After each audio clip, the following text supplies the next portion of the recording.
Bonsoir à tous, merci de nous retrouver sur TV Sud pour votre journal. Voici les titres de ce vendredi 26 octobre. Nicolas Karabatic dans les tribunes de l'Arena hier soir, son premier match en tant que spectateur depuis la levée de son contrôle judiciaire hier matin. Le MHB et Dunkerque ont fait match nul. Ils se sont bâillonnés hier soir 200 chefs d'entreprise et étudiants réunis à Béziers pour la nuit de l'entreprise. Ils considèrent que le gouvernement ne les écoute pas, ils sont inquiets pour leur avenir. Enfin, c'est parti pour le 55e Critérium des Cévennes. 180 équipages se sont élancés ce matin depuis le Vigan dans le Gard sous la pluie. Un beau spectacle en perspective jusqu'à dimanche. Nicolas Karabatic, spectateur dans les tribunes de l'Arena hier soir après une première journée donc en totale liberté. Son contrôle judiciaire avait été levé un peu plus tôt dans la matinée dans l'affaire des paris présumés frauduleux. Il a pu assister à un beau combat du MHB face à Dunkerque, mais les deux équipes n'ont pas pu se départager. Score final 26-26. Les détails, Olivier Brachard. Son ami et coéquipier Vitka Vtichnik l'a fait rentrer par derrière. Nicolas Karabatic a voulu la jouer discret hier soir à l'Arena, même si la présence de ses avocats et de son agent à ses côtés avait tout l'air d'une mise en scène. Déjà, je suis ravi d'apprendre qu'il va mieux parce que j'ai cru comprendre qu'il était en arrêt de travail. Donc s'il était là ce soir, c'est que finalement, ça va pas si mal que ça. Je crois qu'il est en arrêt de travail jusqu'au 6 novembre. En attendant, une partie de son salaire est payée par la sécurité sociale, tout comme celui de son frère Luca, de Prost et de Tej, qui seront tous les quatre entendus mardi par le club. Mais Patrice Canaillé semble déjà avoir fait le deuil de son meneur de jeu. Exemple, sur le terrain, lorsque son équipe est menée de 5 buts en début de seconde période, il replace Michael Guigou au poste de demi-centre. Même sans un appui de métier au poste de pivot, Guigou trouve des solutions en dynamisant l'animation offensive. Les arrières Malmagro et Acambré donnent ainsi de l'air à Montpellier, qui mène de 2 buts, mais loupe par 2 fois l'occasion de se mettre à l'abri. Et à 30 secondes de la fin du match, c'est Dunkerque qui tient la possession de la gagne. Sans succès, score final 26 partout. Montpellier retrouve Dunkerque dimanche en quart de finale de la Coupe de la Ligue. Quant au cas Nicolas Karabatic, soit il retrouve la confiance de son entraîneur, soit il quitte le MHB. Pour cela, il faudrait qu'un grand club rachète ses 2 ans et demi de contrat. Voilà, et on reparlera sport à la fin de ce journal. Le prix de la TPE célèbre cette année son 10e anniversaire. Il s'agit d'un concours départemental et régional qui met à l'honneur les très petites entreprises récompensées pour leur parcours original, leur savoir-faire unique ou encore une gestion exemplaire. Hier soir à Nîmes, 3 prix gardois plus un coup de cœur ont été décernés. C'est la première fois que le Gard remet ses prix de la TPE, des structures omniprésentes dans le département. Écoutez. C'est effectivement pour nous la première économie du Gard, dans la mesure où notre tissu économique est composé à 90% d'entreprises de moins de 10 salariés. Et il est aussi important de souligner que 50% de ces entreprises n'ont pas de salariés. Donc on va, au niveau des services du département, les accompagner au mieux, essayer de leur ouvrir des portes, parce qu'on s'aperçoit, quand on discute avec un chef d'entreprise, qu'ils ne connaissent pas tous les dispositifs qui leur sont offerts par les différents pouvoirs publics qui interviennent. On va aussi leur faire une campagne de communication à travers nos outils que sont Gare Magazine et le site internet gare.fr. Et également, on va, avec nos partenaires chambres consulaires, leur offrir un accompagnement professionnel pour booster leur entreprise. Des prix TPE qui se déclinent aussi dans la région. La grande finale régionale aura lieu le mercredi 28 novembre prochain à Montpellier à l'occasion du Forum de la création d'entreprises. 18 nominés se disputeront ce prix TPE régional.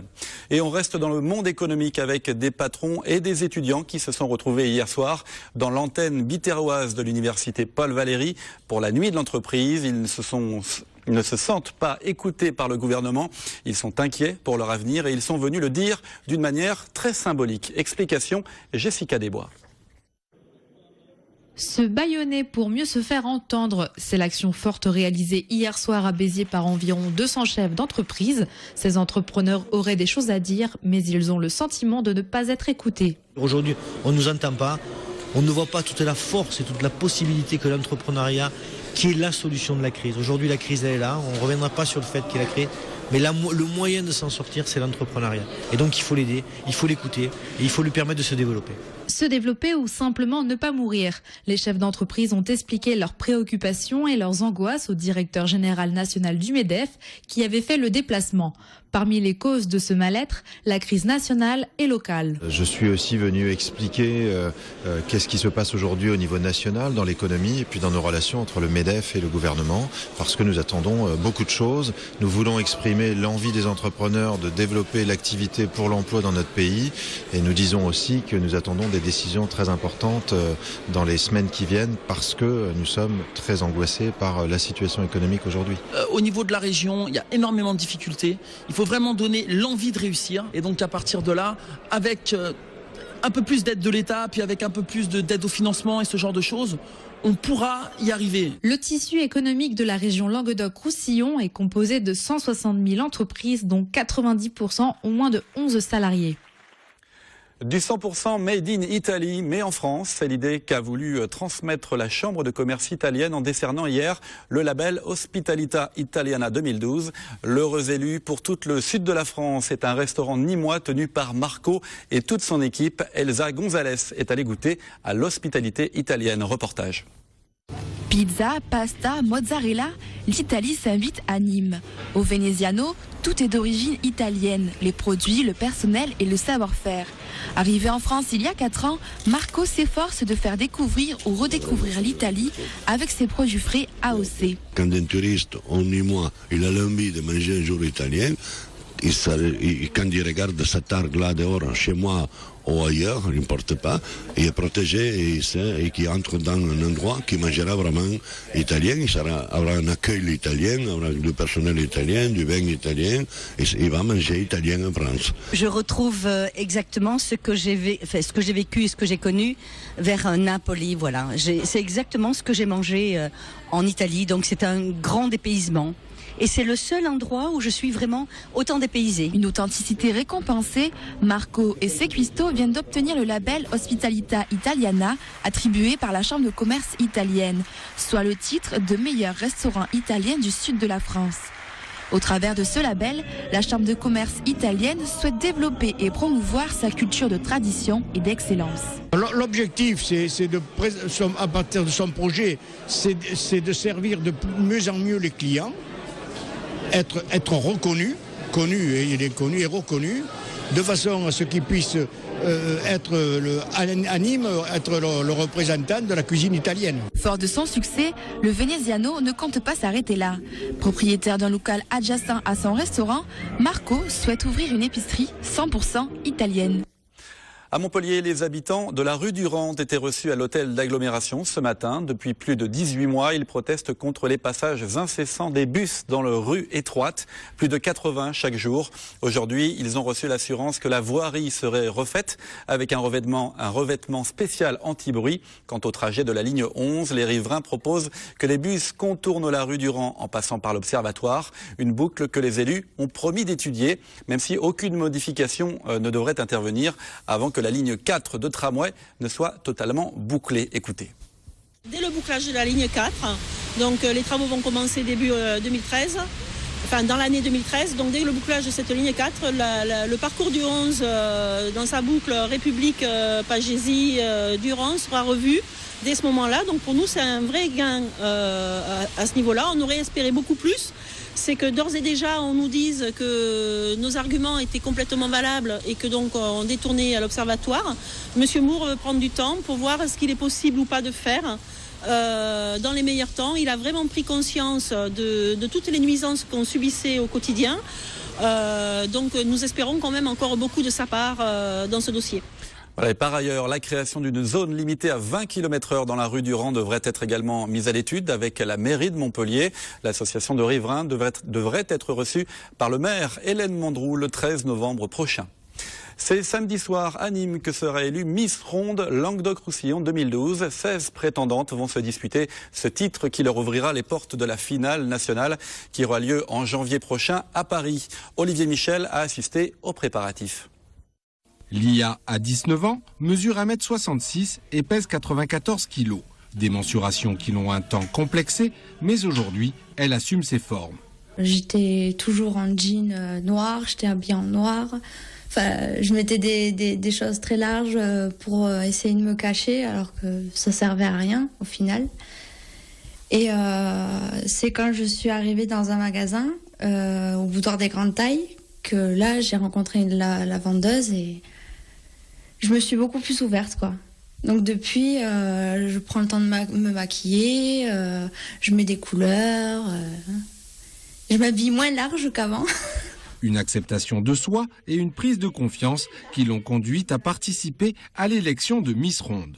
C'est une chose que j'aurais pas osé faire, mais bon, je suis bien contente qu'elle le fasse parce qu'au moins ça fait voir à tout le monde qu'on peut être pareil. Voilà, qu'on a toujours l'air de regarder les grosses d'un mauvais œil, au moins on regardera différemment. J'espère. Demain, à la salle des Costières de Nîmes, elles seront 16 comme Lia à défiler en tenue de ville, en maillot et en robe de mariée pour rappeler que le charme n'a pas de taille. Le charme, ça se conjugue pas avec des kilos, ça se conjugue pas avec une hauteur.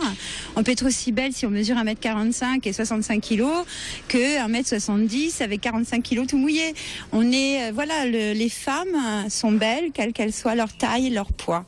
Si le titre de Miss Ronde n'a pas encore les retombées médiatiques de celui de Miss France, l'apport est lui tout autre, tant dans l'acceptation de soi que dans le rejet de normes dans lesquelles peu de Françaises se reconnaissent. Voilà, une élection ce samedi donc à Nîmes. Et on ouvre à nouveau la page sport avec un résultat de volleyball. L'Arago de 7 a été battu hier soir par les Polonais de Rzeszów. Un premier match de Ligue des Champions que les Sétois ont joué à Montpellier au Palais des Sports Pierre de Coubertin. Les volleyeurs de l'Arago se sont battus jusqu'au bout, poussés par près de 2000 spectateurs, mais ils se sont inclinés finalement 3-7 à 1. Et puis football, le MHSC, à peine remis de sa défaite en Ligue des Champions, retrouve la Ligue 1. Montpellier reçoit Nice à la Mosson ce samedi, coup d'envoi 20h.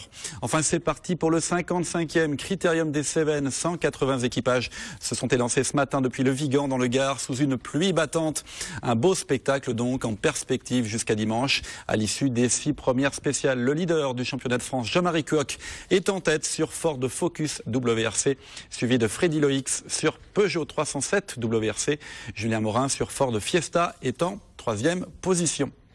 C'est l'heure de retrouver la nouvelle rubrique de votre journal, le résumé de l'actualité internationale en bref et en images. C'est Le Monde en 120 secondes.